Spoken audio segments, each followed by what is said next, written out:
Welcome to the deep dive.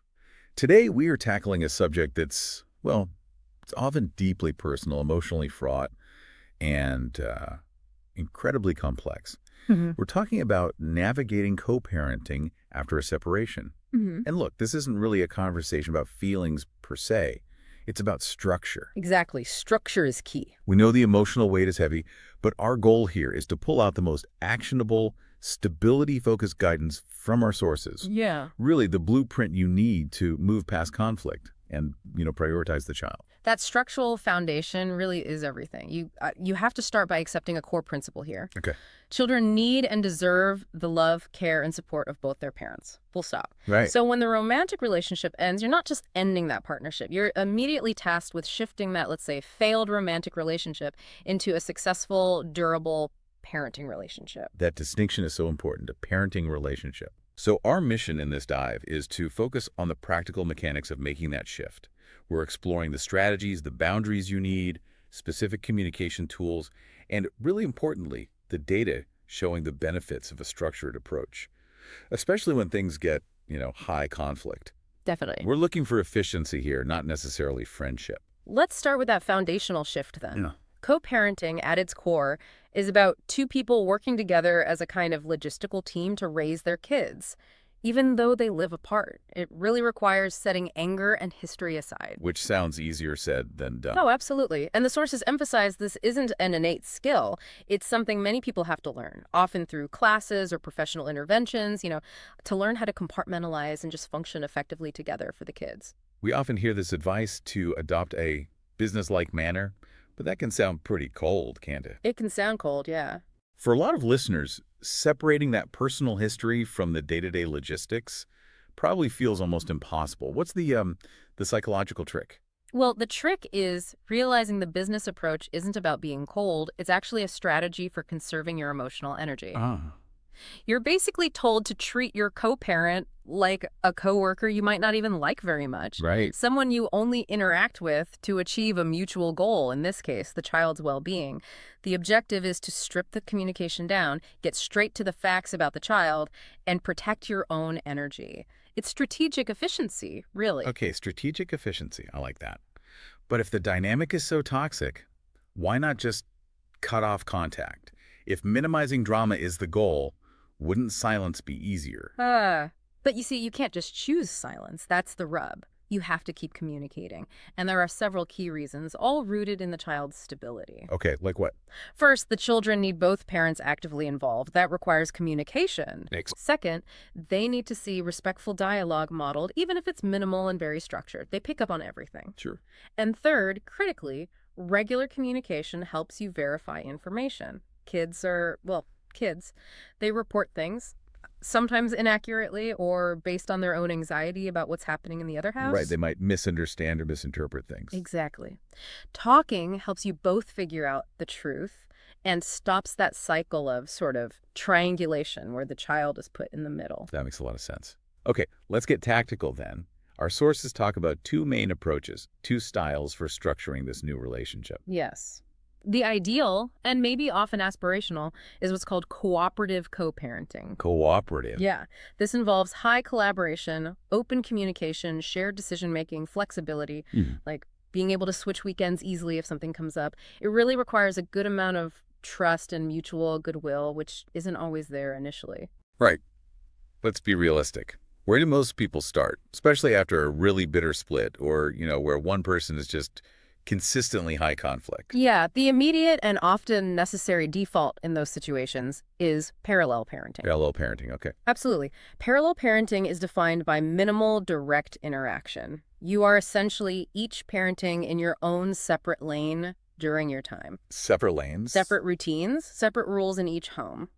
And communication is limited strictly to essential child-related matters. Very factual. And often in writing. Often documented in writing, yes.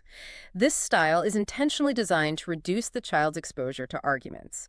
Minimal interaction might look like using curbside exchanges at a neutral spot instead of going into the other parent's home. Or even an exchange center if things are really tense. Exactly. If conflict is very high, exchange centers can be invaluable. So whether you're aiming for that cooperative ideal or you're kind of forced into parallel parenting for safety and sanity, The essential tool seems to be the parenting plan. That's the playbook, right? It is the foundation. A written parenting plan is crucial. Now, it must be legally sound if a court orders it, obviously, but even an informal written agreement between parents is immensely helpful. Why is it so important? It's the single best tool for reducing ambiguity and, therefore, conflict. Its goal is pretty simple. For both parents to accept responsibility for the child's stability, manage their changing needs proactively, and, above all, protect them from harmful conflict. You mentioned before even writing it, there's a crucial self-check. Yeah. How do we make sure we're approaching this plan with the right mindset? Yes, this is vital. You have to ask yourselves honestly, can we focus on our child's needs, acknowledge what they desire, and reach an agreement that favors them most of all? That's a tough question. It is, and if the answer is no or not yet, you probably need more time, maybe mediation, before you try to finalize that blueprint. That question has to be your guide throughout the whole process. Okay, so assuming you can answer yes to that, what are the non-negotiables when you actually start drafting this blueprint? What absolutely has to be in there? You need to cover the logistics explicitly. No room for interpretation later. Like the schedule. Exactly. The regular parenting time schedule, all the overnights, the week-to-week pattern, specific start and end times and dates. You also must outline holidays and special days, school breaks, birthdays, Mother's Day, Father's Day. Specify the rotation. Often people alternate these annually. And what about the bigger picture stuff? Like Exactly. who makes the big decisions? And finances, that's always a sticky point. How detailed should that be? Decision-making authority is huge. You need clarity on who handles day-to-day decisions versus the major ones. Major ones Like healthcare choices, religious upbringing, major educational decisions. Those need clear assignment or a clear process for joint agreement. And regarding finances, yes, the plan must define how you split costs. Extracurriculars, school trips, clothes, even things like pet care if you share a pet. Pet custody too. Wow. Oh, yes. If there's a pet involved, the plan should cover vet bills, food costs, even visitation. Getting clear on this upfront prevents those endless arguments over $50 later on. That makes sense. Let's focus a bit on health and education, because the sources had some, frankly, unsettling examples of what happens when communication breaks down there. Absolutely. These are critical.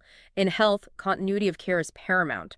Both parents must have equal access to records, doctors, consultations, and, crucially, both must exchange medical information accurately, completely, and in a timely way. And failure to do that can have real consequences. Serious consequences. Our sources highlighted a story, a cautionary tale about a child, Maria, who was actually immunized twice for the same thing in 1 year. Twice. How? Because her parents failed to communicate about a doctor's visit that happened during one parent's week. The other parent took her for the same shot later. Wow. Yeah, It underscores that co-parenting communication isn't just about preference, it's a safety issue. that really drives it home. What about emergencies? What's the protocol there? The protocol needs to be defined right there in the plan.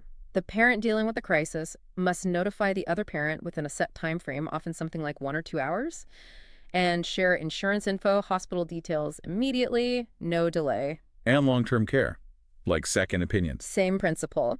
If one parent wants a specialist's second opinion, the plan should state the other parent must be notified and allowed to attend or consult separately unless a court order specifically prevents that. Transparency is key. Okay. Then there's education. This affects the child every single day. Right. Both parents generally have the right to all school records, login details for school portals, attending parent-teacher conferences, school events. But the biggest decision here, requiring advance agreement, is the choice of school itself. Especially if parents live in different districts. Exactly. That needs to be negotiated and written into the plan to avoid major disputes down the road. And finally, under planning, we have to talk about new partners. Yeah. This seems to be where boundaries get tested the most, right? Very often, yes. Why is it so important to introduce new partners slowly? It's really about protecting the child's psychological well-being. A slow, careful introduction helps prevent the child from feeling like their original parent is being, well, replaced. That feeling of replacement or divided loyalty. Precisely. So the plan should have clear guidelines. Things like new partners should not be the ones sent to do pickups or drop-offs, especially early on. And they shouldn't be left in charge for long periods unless both parents explicitly agree to that in advance. It's about protecting the child's sense of stability and their core relationships. Okay, let's shift gears slightly and address the elephant in the room that often necessitates that parallel parenting approach we talked about. dealing with a high-conflict co-parent. Maybe someone showing narcissistic traits, constantly ignoring court orders, or maybe trying to outfund you to win the kid's loyalty. Right. Traditional cooperation just doesn't work there, does it? Especially when the other person seems to almost thrive on conflict. No, it doesn't. In these high conflict situations, the goal shifts. Ah, It becomes about survival and consistency for you and the child. These difficult behaviors are often about seeking power and control. So your job, essentially, is to remove the reward, which is often your emotional reaction. okay. How? Yeah. The sources offer some essential boundary rules for this, right? Like survival rules. Exactly. Four essential rules, really, to lock the dynamic into a more cold transactional track. Yeah. It's about minimizing engagement points. Okay, lay out these crucial rules for us. How do we implement them without getting sucked back into the drama? Rule one, strictly business. Only communicate about the child's welfare, period. You have to proactively avoid all personal topics. Your feelings, their feelings, your dating life, their old grievances, none of it. If the communication strays, you just don't engage with that part. But what if they send really aggressive or abusive messages? That makes rule 2 hard. Ignore the toxic X. It's incredibly difficult not to react when you feel attacked. It is exceptional difficult, but you have to realize you hold the power not to respond, or at least not to respond emotionally. Use that parallel parenting structure to minimize contact, both physical and digital. If a message comes in that's abusive or just argumentative, you can use a strategy like wait 24 hours. Wait 24 hours before replying. Yes. It ensures you're calm when you reply, if you reply at all. And if you do, the response must be purely factual and child-focused. You're essentially walking away from the argument digitally. Don't take the bait. Okay. And rule 3 sounds like our insurance policy. It absolutely is. Rule 3, documentation is power. Always, always communicate in writing. Email, apps. Yes, utilize email or those specialized co-parenting apps like Our Family Wizard. They often track when messages are sent and read, and some can even flag abusive language. And critically, always confirm any verbal agreements in a follow-up written message. Just confirming our discussion today. So you have a record. You have an accurate, uneditable record. If things unfortunately end up back in court, this documentation is your bulletproof evidence against claims of non-communication or non-compliance. It's vital. Got it. And finally, rule 4. This one seems focused entirely on the child's psychological safety. It is. Rule 4, no bad mouthing. Never, ever, under any circumstances, speak poorly of the other parent to the children or anywhere they might possibly overhear. Why is that so damaging? The source material is crystal clear. This is parental alienation. It severely damages the child's self-esteem because fundamentally the child sees themselves as made up of both parents.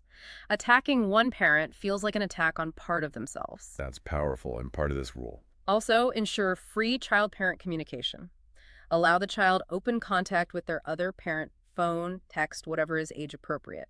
And crucially, avoid grilling the child for information about their visit when they return. That puts them right in the middle. Right, don't make them spies. Exactly. Let them have their relationship with the other parent without feeling interrogated. So technology helps with the documentation part, but it doesn't solve the issue of tone, does it?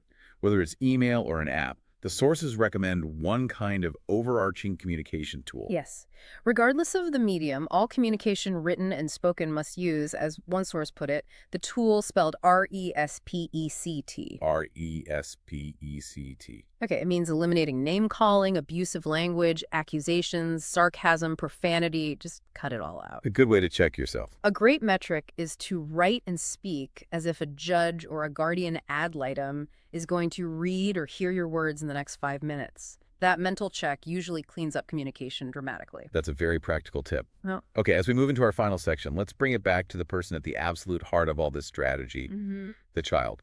What are they actually experiencing inside during all this upheaval? Well, it's important for parents to know that children experience a whole normal range of really profound feelings during a separation. Things like fear of abandonment, intense sadness, anger, sometimes guilt, and deep loneliness. And it's vital to understand this manifests differently depending on their age, their cognitive stage, their emotional development. Our sources gave some really useful age-specific nuggets on that. For instance, the little ones, say 3 to 5 years old.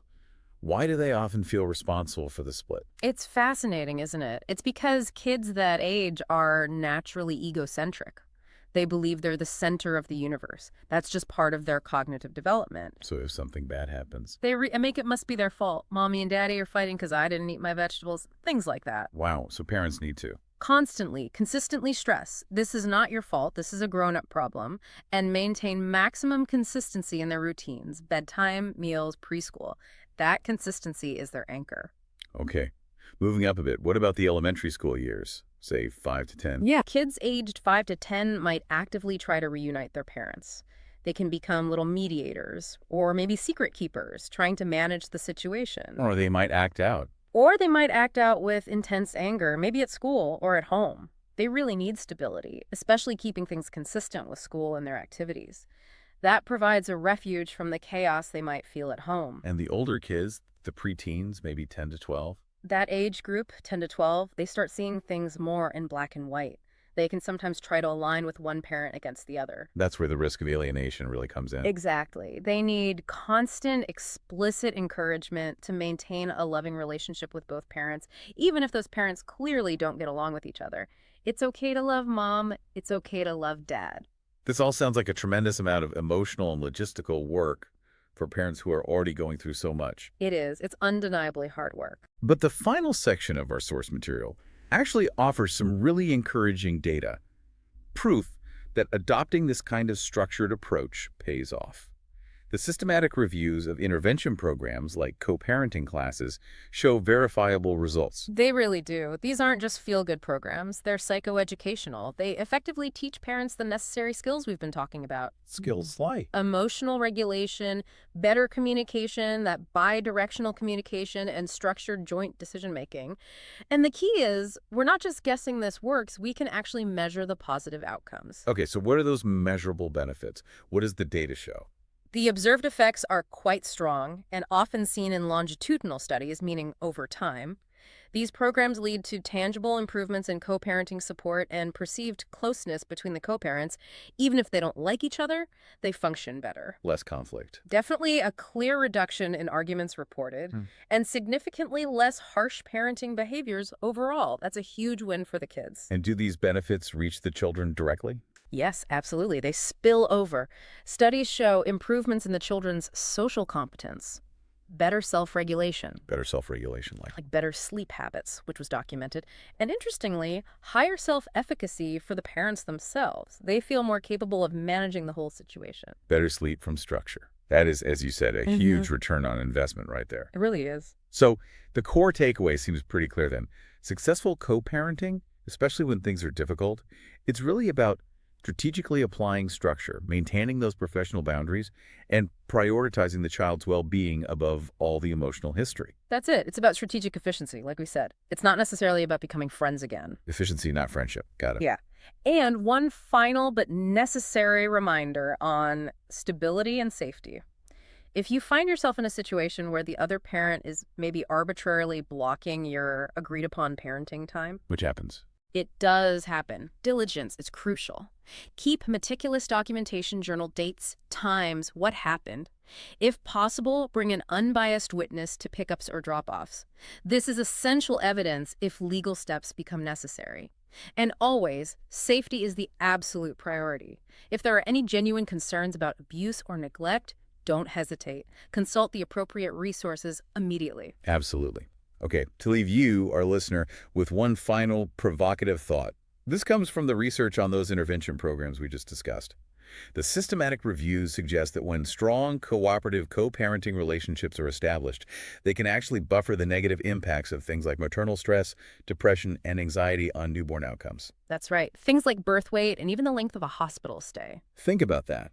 If your commitment to a healthy co-parenting boundary, to that strategic efficiency, can influence a child's health before they even leave the hospital, imagine the ongoing, profound protective power that commitment has throughout their entire development. It sets a foundation. That is your foundation. We'll see you next time on The Deep Dive.